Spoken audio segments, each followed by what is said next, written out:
कहानी है रामपुर गांव की, जहां के मर्द महिलाओं को हमेशा नीचा दिखाने की कोशिश में रहते। अरे अभी तक खाना नहीं आया, क्या मुझे एक और शादी करने की जरूरत है?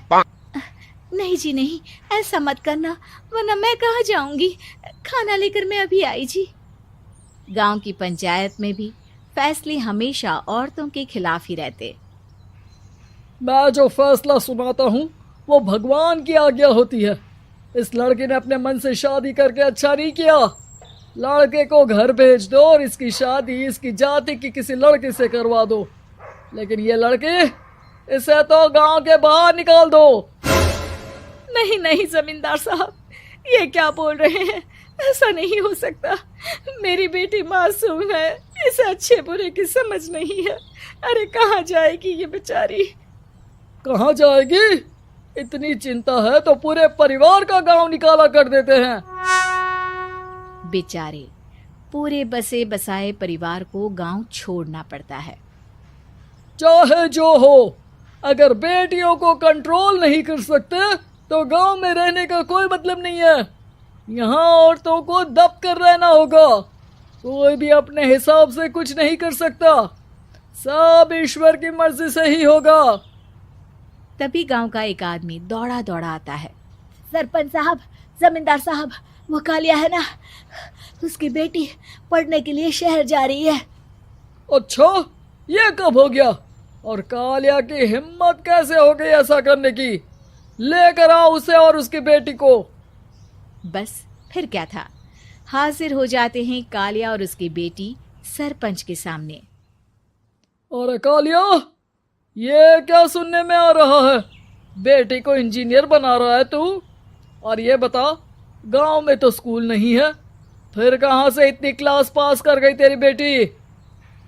राधा, जो कि कालिया की बेटी है, उसे लगता है कि सरपंच उसकी तारीफ कर रहे हैं। सरपंच जी, मैंने ऑनलाइन पढ़ाई की है, डिस्टेंस लर्निंग से। सभी में मैंने अच्छे नंबर पाए हैं, जिसे देखते हुए शहर की इंजीनियरिंग कॉलेज में मुझे स्कॉलरशिप मिली है। वाह जी वाह, क्या होती है ये? पहले तो ये बताओ, फिर आगे की बात करते हैं। पूरा गांव राधा की बात सुन रहा था और राधा बोलती जा रही थी। तो ऐसे मैं फ्री में एक अच्छी शिक्षा लेकर गांव में जो कुछ परेशानियां हैं, जैसे बिजली, पानी और इंटरनेट जैसी समस्याओं के लिए काम करूंगी।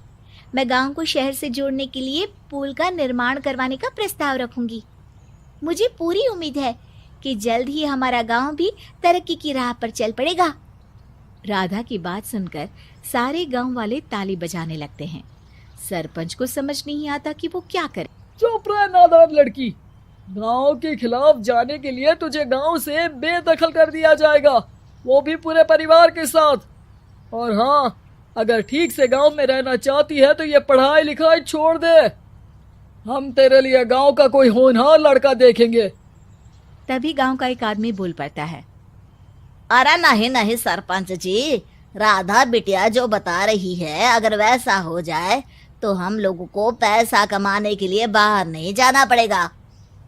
हाँ जी, और ना ही कोसों दूर पानी के लिए भटकना पड़ेगा। हमारे बच्चे भी अच्छी पढ़ाई कर सकेंगे और आगे बढ़ेंगे, ना कि हमारी तरह खेती करते बैठेंगे। क्यों गांव वालों, राधा बिटिया का साथ देना चाहिए ना। सरपंच देखता है कि गांव राधा के साथ है तो वो चुप हो जाता है। वो घर आकर अपने सलाहकार से बात करता है, जो बहुत ही चालाक किस्म का इंसान होता है।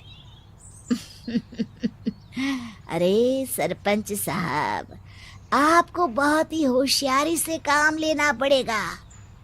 एक बार गांव तरक्की कर गया, यहाँ के बालक पढ़ लिए तो कोई ना पूछेगा आपको। और फिर ये जो बेटा और बेटी है ना आपके, इनको भी आम लोगों की तरह ही जीवन जीना होगा। हाँ, लेकिन करे तो क्या करे? वो ना आप मुझ पर छोड़ दीजिए, बस मैं जैसा बोलूं करते जाइए। अगले रोज सुबह जब गांव वाले सोकर उठते हैं तो राधा के घर के बाहर और साथ ही वो लोग जिन्होंने राधा का सपोर्ट किया था, उनके घर के आगे लाल रंग से कल आऊंगी लिखा होता है। कल आऊंगी, यह क्या होता है? अरे यह तो खून से लिखा है, लगता है कोई भूत प्रेत या चुड़ैल का साया है। चलो सरपंच जी के पास चलते हैं। सभी सरपंच के पास जाकर उसे सारी बात बताते हैं। अरे ये तो बड़ी मुश्किल की बात है। चलो मैं एक बाबा को जानता हूँ, उन्हें बुला लेता हूँ। सरपंच बाबा को लेकर गांव के घर के बाहर जाता है। ओहो, तो ये वो चुड़ैल है जो उन लोगों को निशाना बनाते हैं जो गांव को बदलने का सपना देखते हैं। वो गांव को ऐसे ही संपन्न देखना चाहती है, वो नहीं चाहती कि कोई बाहरी यहाँ का कायाकल्प करे। क्या तुम लोगों में से किसी ने गांव को बदलने की सोच रखी है? तभी राधा की माँ रोते रोते आती है। मेरी राधा घर से गायब हो गई है। अरे कोई तो बचाओ, मेरी बच्ची कहाँ गई?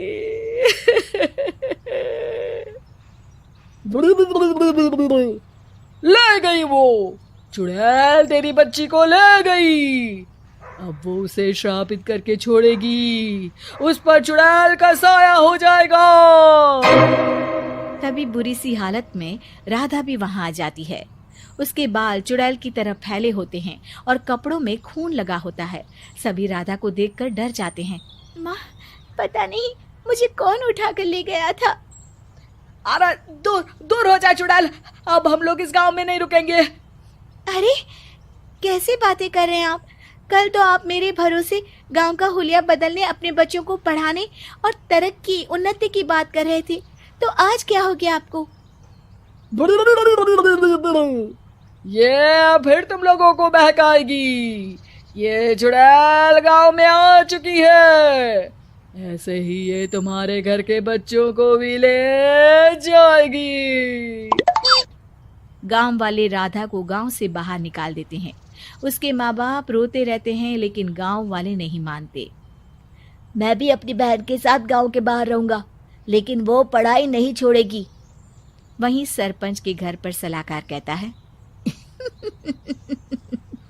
देखा, सांप भी मर गया और लाठी भी नहीं टूटी। लेकिन अगले ही दिन सरपंच के घर के बाहर भी वही शब्द लिखे होते हैं। और फिर सरपंच की बीवी कहती है, हमारी बेटी को किसी ने अगवा कर लिया है। तभी राधा का भाई वहां आ जाता है। अरे गांव वालों, मैंने सरपंच जी की बेटी को देखा था, वो चुड़ैल उसे उठाकर ले जा रही थी। अरे क्या मजाक कर रहे हो? नहीं नहीं सरपंच जी, आप नहीं जानते, वो चुड़ैल अब आपकी बेटी में आ जाएगी, जैसे राधा के अंदर आ गई थी। तभी सरपंच की बेटी वैसी ही हालत में वहां आती है जैसे राधा आई थी। पापा, पता नहीं कैसे मैं गायब हो गई थी। चुड़ैल, इसके अंदर भी चुड़ैल का साया है, मारो इसे। अरे नहीं नहीं, इसे भी राधा के पास गांव के बाहर ही भेज दो। अरे चुप रहो, मेरी बेटी कहीं नहीं जाएगी और चुड़ैल वुड़ैल कुछ नहीं होता है। अरे कैसे बात कर रहे हो सरपंच जी? आप तो बोल रहे थे कि आपका फैसला भगवान का ज्ञान होता है, तो अपने पर बात आई तो अब आप ऐसे बोल रहे हैं। अरे ना ना ना, आपको अपनी बेटी को त्यागना ही होगा। अरे बुलाओ बाबा को। राधा का भाई बाबा को ले आता है, जिसे अब गांव वालों के डर के कारण सच बोलना पड़ता है। मैं कोई बाबा नहीं हूँ, मैं तो मोची था। ये सलाहकार महोदय ने मुझे कहा था एक्टिंग करने को। अब वो मुझे पैसे देने वाले हैं। अब मुझे माफ कर दो। गलती हो गई, मुझे माफ कर दो। तभी वहां राधा आ जाती है। देखा सरपंच जी, जब गांव के बच्चे साक्षर होंगे तो आप जैसे लोगों की चालाकी नहीं चलेगी। रजनी को बचपन से ही पेंटिंग का बहुत शौक था। वो हमेशा से ही पेंटर बनना चाहती थी, पर उसके माँ और पिताजी ने उसको कभी भी इस चीज के लिए सपोर्ट नहीं किया और उसकी शादी नीरव से हो गई। नीरव रजनी को बहुत प्यार करता था, पर रजनी हमेशा चुपचाप ही रहती। वो इस शादी से खुश नहीं थी। वो ये शादी नहीं करना चाहती थी। उसे तो हमेशा से पेंटर जो बनना था। अपने इस सपने को वो नहीं पूरा कर पाई, इसलिए वो हमेशा उदास रहती थी। रजनी, बहुत ही बढ़िया फिल्म लगी है, कल देखने चले? नहीं जी, कल मुझे बहुत काम है, मैं नहीं जा पाऊंगी। अच्छा तो कोई बात नहीं, संडे को चलते हैं। देखिए, मुझे फिल्म देखना पसंद नहीं है, आपको जाना है तो चले जाइए। नीरव को मना करके रजनी वहां से चली जाती है और अपने बैग को खोलकर उसमें बंद पड़े ब्रश और कलर्स को देखकर रोने लगती है। रजनी, चलो ना कहीं बाहर खाने चलते हैं, कुछ तुम्हारी पसंद का। जी, मुझे नहीं जाना, मेरी तबीयत ठीक नहीं है। रजनी वहां से चली जाती है। नीरव को समझ नहीं आता कि रजनी उससे इतना दूर क्यों रहती है। वो जब भी उसके साथ वक्त बिताना चाहता है, रजनी कोई ना कोई बहाना बना देती है। एक दिन घर पर कोई नहीं था। रजनी घर का सारा काम जल्दी से खत्म कर लेती है। घर पर अकेले होने के कारण वो सोचती है कि वो आज पेंटिंग करेगी। वो अपने कमरे में जाकर पेंट ब्रशेस और कलर्स निकालकर जैसे ही कलर मिक्स कर रही होती है कि दरवाजे पर बेल बज जाती है। अब कौन आ गया इस वक्त? इतनी मुश्किल से तो मुझे पेंट करने का मौका मिला है। रजनी दरवाजा खोलती है तो उसकी सास अपनी सहेलियों के साथ खड़ी होती है और सब घर के अंदर आ जाते हैं। अरे बहू, सबको शरबत बनाकर पिला दे, बाहर तो बड़ी गर्मी है। उफ। जी। रजनी पेंट ना कर पाने से उदास हो जाती है। उसे गुस्सा भी आ रहा होता है कि उसने इस शादी के लिए हाँ क्यों कह दी। वो रसोई में जा रही होती है कि उसकी सास उसे रोकती है। बहू, सबके खाने का भी इंतजाम कर लेना, आज का लंच तो ये सब यहीं करेगी। हाँ। रजनी बिना कुछ कहे रसोई में चली जाती है। सबके लिए खाना बनाती है। सब खाना खाते हैं और रजनी घड़ी देखती है कि ये सब कब जाएंगे ताकि वो अपनी पेंटिंग कर सके। जब शाम होती है तब सब चले जाते हैं अपने घर। अरे बहू, सब तेरे खाने की तो बहुत तारीफ कर रहे थे, सबको बहुत अच्छा लगा खाना। आपको मुझे सुबह बताना चाहिए था ना कि आपकी सहेलियां आ रही हैं। पता भी है कितना वक्त लगा सारा खाना बनाने में। अरे बहू, तू ऐसे कैसे बात कर रही है मुझसे? तो और कैसे बात करूं? मैं इस घर की कोई नौकरानी नहीं हूं कि इतना काम करूंगी। रजनी अपने कमरे में जाकर दरवाजा बंद कर लेती है। शाम को जब नीरव आता है तो उसकी माँ उसे पूरी घटना के बारे में बताती है। क्या रजनी ने आपसे इस तरह बात की माँ? हाँ, और पता नहीं उसे क्या हो गया है, शाम से बाहर भी नहीं आई है। मैंने तो कई बार आवाज दी, खाना भी नहीं खाया उसने। तू ही बात करके देख ले बेटा। नीरव अपने कमरे का दरवाजा खटखटाता है। रजनी, दरवाजा खोलो, मैं हूं। रजनी दरवाजा खोलती है और फिर वापस जाकर अपने बिस्तर पर लेट जाती है। रजनी, माँ से बात करने का ये क्या तरीका है? मैंने कोई गलत बात नहीं की है। अरे तुम क्यों ऐसे बर्ताव कर रही हो सबके साथ? क्या तुम इस शादी से खुश नहीं हो? रजनी कुछ नहीं बोलती। अरे बताओ मुझे रजनी, क्या ये शादी तुम्हारी मर्जी के खिलाफ हुई है? हाँ, मैं ये शादी कभी नहीं करना चाहती थी। तुमसे क्या, मैं किसी से भी शादी नहीं करना चाहती थी। रजनी रोने लगती है। चुप हो जाओ रजनी, बताओ मुझे, तुम क्यों नहीं करना चाहती थी शादी? रजनी बेड के नीचे से अपने पेंटिंग्स, कलर्स, ब्रश, पेपर्स निकालती है। इतने में उसकी सास भी कमरे में आ जाती है। ये देख रहे हो, ये थे मेरे सपने। मैं पेंटर बनना चाहती थी, पर माँ पापा ने कभी सपोर्ट नहीं किया और मेरी शादी करवा दी। मेरे सारे सपने टूट गए। हर वक्त बस गुस्सा आता रहता है मुझे। मैं जानती हूँ कि आप लोगों की इसमें कोई गलती नहीं है, पर मैं क्या करूं, मुझे समझ में नहीं आता।